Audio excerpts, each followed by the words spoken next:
సంగారెడ్డి జిల్లాలో విషాదం చోటు చేసుకుంది. పటాన్చెరు మండలం రుద్రారంలోని గీతం విశ్వవిద్యాలయంలో బీటెక్ విద్యార్థిని ఆత్మహత్య చేసుకుంది. యూనివర్సిటీ భవనం 5వ అంతస్తు నుంచి దూకి రేణుశ్రీ అనే 18 ఏళ్ల యువతి శుక్రవారం బలవన్మరణానికి పాల్పడింది.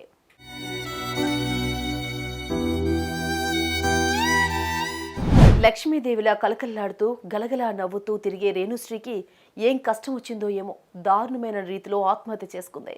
కాలేజీ 5వ అంతస్తు నుంచి దూకి ఒక్కసారిగా ఆత్మహత్య చేసుకుంది.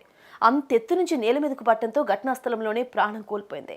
రేణుశ్రీ గీతం యూనివర్సిటీలో చేరి జస్ట్ 3 నెలలే అవుతోంది. ఆమె కుటుంబం మాదాపూర్లో నివసిస్తోంది.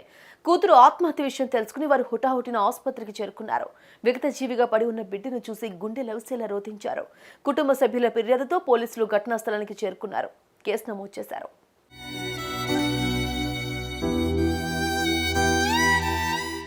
ఈ ఆత్మహత్యకు కారణమేమిటన్న దానిపై పోలీసుల విచారణ సాగుతోంది.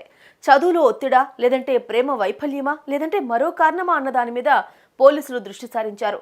కుటుంబ సభ్యులతో పాటు ఆమె స్నేహితులను విచారిస్తూ ఉన్నారు. అయితే ఈమె భవనం మీద 5వ అంతస్తు నుంచి దూకి ఆత్మహత్య చేసుకున్న దృశ్యాలను కొందరు విద్యార్థులు సెల్ ఫోన్లో చిత్రీకరించారు. వారిని కూడా పోలీసులు విచారణకు పిలిచారు. మొత్తం మీద ఓ సస్పెన్స్ గా మారిన ఈ ఆత్మహత్య ఎందుకు జరిగింది అన్నది తేలాలంటే కొద్ది రోజులు ఆగాల్సిందే.